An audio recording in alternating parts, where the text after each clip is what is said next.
আমরা যে সাবজেক্টের বিষয়ে আজকে আলোচনা করার কথা বলছি, সে বিষয়টা হচ্ছে আমাদের একটা পাঠ্য বিষয় আছে, বাংলা ইংরেজি দুটো পাঠ্য বিষয়। সেখানে সিলেবাসে ড্রামা বা নাটক নিয়ে আসা হয়েছে। এই যে ড্রামা বা নাটক নিয়ে আসা হয়েছে, এই ড্রামা বা নাটক এবং থিয়েটার এটা কিভাবে তৈরি হয় এবং এর সঙ্গে আমাদের স্টুডেন্টের বা ছাত্র বা শিক্ষার সম্পর্ক কি,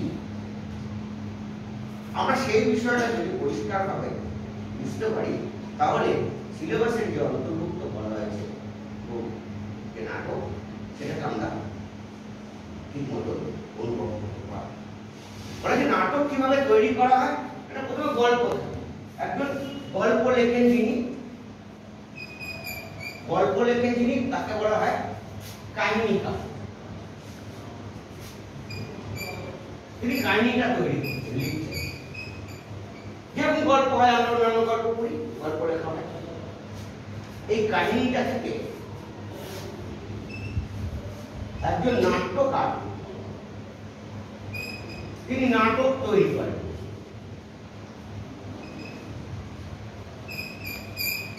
নাটক আর গল্প দুটোর মধ্যে তফাৎটা কোথায়? গল্প হচ্ছে পরপর একদম লাইন লিখে যাওয়া, বর্ণনা করে যাওয়া, বর্ণনামূলক। সেটাকেই যখন উক্তিতে কনভার্ট করে নিয়ে আসা হয়, তখন সেটা হয়ে যায় নাটক।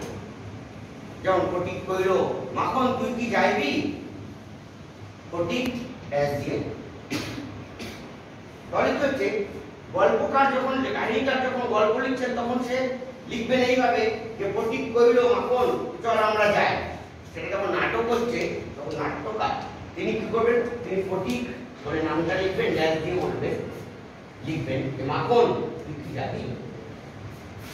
এটা যখন মঞ্চস্থ হয় নাটক, তখন সেটা হয়ে যাচ্ছে থিয়েটার।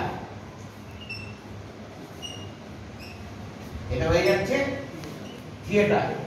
এই যে থিয়েটার যিনি করেন, পরিচালক বা নির্দেশক, তিনি তৈরি করেন থিয়েটার। তারা প্রত্যেকে আলাদা আলাদা ব্যক্তি হতে পারেন, আবার একই ব্যক্তিও করতে পারে পুরো কাজটা।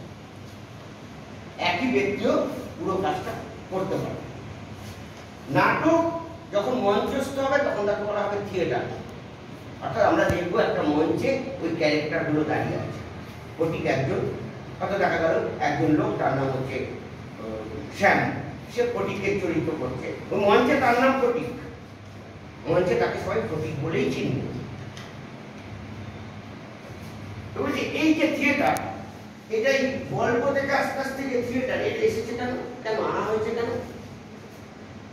এই কেন থিয়েটার হচ্ছে মানুষের বিনোদন বা মনোরঞ্জনের একটা বিষয়। প্রথমে গল্প ছিল, তারপরে নাটক, তারপর সেটা মঞ্চস্থ থিয়েটার। আমাদের বিভিন্ন ক্ষেত্রে কি হয়েছে আমরা জানি, চারটে বেদ, ঋক্সাম, যজুরথর্ব আমাদের পড়ানো হয়েছে। থিয়েটার হচ্ছে পঞ্চম বেদ। পঞ্চম বেদ কেন বলা হচ্ছে? বলছে এখানে কি হয়েছে যে আগেকার দিনে ইউরোপে বা পাশ্চাত্যের দেশগুলোতে কিন্তু মানুষ সারাদিন পরিশ্রম করত, কলকারখানা, শিল্প বিপ্লব, ভাড়া বা শ্রমিকরা কাজকর্ম করতো, সারাদিন পরে একটু বিনোদনের প্রয়োজন আছে। বিনোদনের জন্য থিয়েটার তৈরি করা। কেন? কারণ ওই মানুষগুলো, শ্রমিক মানুষগুলো অত পরিশ্রম করে সে বই নিয়ে পড়বে না, নাটক লিখলেও নাটক পড়বে না তারা। যখন মঞ্চস্থ হবে, তখন ওই চরিত্রগুলো তাদের কাছে জীবন্ত হয়ে উঠবে। তখন এবার থিয়েটার পঞ্চম বেদ হিসেবে কেন দেখানো হলো? বলছে তার আগে গল্প, গান, নর্তকী, নাচ এসব ছিল মানুষের মনোরঞ্জনের জন্য বিভিন্ন শ্রেণীর মধ্যে। সেগুলো একসময় দেখা গেল একঘেয়ে হয়ে গেল, মনোটোনাস।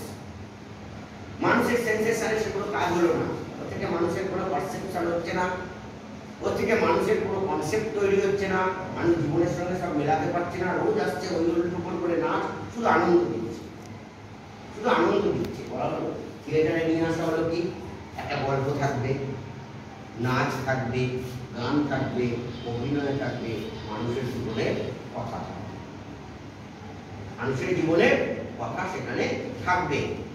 তার জন্য বলা হলো থিয়েটার হচ্ছে পঞ্চম বেদ। এবারে থিয়েটার মানুষকে কি করবে, যখন না গল্প আমরা নাটক কিভাবে করবো, আমরা নাটক যখন আমরা পড়বো, নাটক পাঠ করা একটা জিনিস আর নাটক মঞ্চস্থ করা আরেকটা বিষয়। নাটক যখন আমরা পড়বো তখন এই চরিত্রগুলোর সঙ্গে যদি আমরা ঠিক মতন নিজেদের না অভিযোজিত করতে পারি তাহলে ভালো লাগবে না, মনোরঞ্জন বিষয়। তাহলে কি হচ্ছে, এবার আমরা পড়ার সময় কি, আমরা এখন পড়ার সময় যখন পড়ানো হয় পড়ি, আমরা তখন এইরকম ভাবে পড়ি, একদম পর পর পর পর বলে যাই যে এইভাবে এখানে লেখা রয়েছে যে নাটক। ফটিককে জিজ্ঞাসা করলেন, কেমন রে ফটিক, মামার সঙ্গে কলকাতায় যাবি?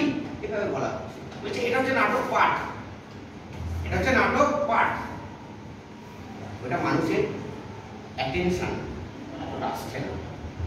যখন দেখা গেল যে ফটিক একটা চরিত্র মঞ্চে চলে এসেছে, সেই বালক, তার ওরকম বয়স, তার ওরকম পোশাক, তাকে ওরকম পোশাক পরানো হয়েছে, তখন সবাই নড়ে চলে যায়।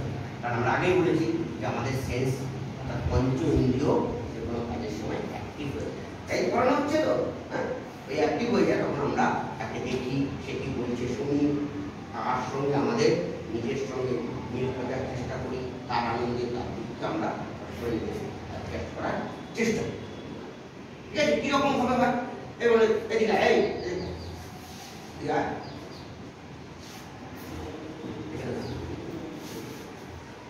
এটা কি হয়, পরপর চট করে বিভিন্ন বিষয়গুলো চেঞ্জ হয়ে যায়। নাটকে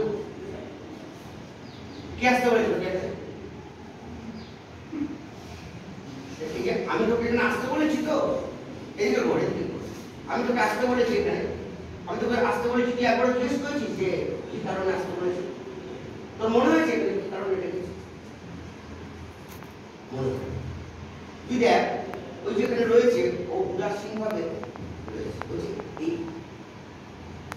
এই চরিত্র যখন মঞ্চে আসবে তার হাব ভাব মানুষের কাছে প্রকাশ করে, ওই হাব ভাবেই সে কিন্তু মানুষ কিন্তু তাকে অ্যাকসেপ্ট করবে। দেখা গেল কোন একজন চরিত্র এসেছে থিয়েটারে, সে কোনো কথা বলছে না, নাচ করছে, নাচ করছে, নাচের মধ্যেই তার মনের কথা ভাবভঙ্গি ফুটিয়ে তোলা যাচ্ছে।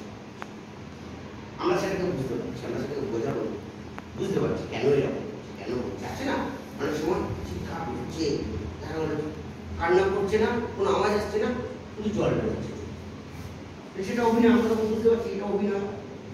তাহলে অভিনয়টা কি? অভিনয়টা হচ্ছে কোনো একটা ন্যারেটিভ বিবরণমূলক বিষয়কে যখন কোনো ক্যারেক্টার বা চরিত্র সেটা মঞ্চে এসে সেটাকে নিজের মতো করে নিজের সামনে দর্শক তাদের সামনে প্রেজেন্ট করছে, সেটাকে বলা হচ্ছে থিয়েটার।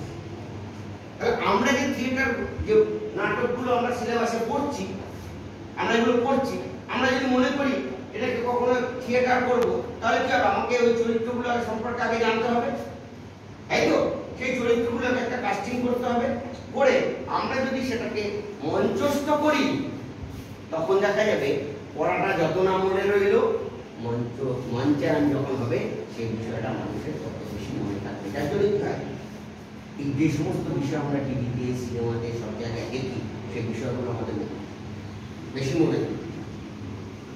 যেগুলো আমরা খবর কাগজে নিউজ রিডিং করে যাই, সেই বিষয়গুলো কিন্তু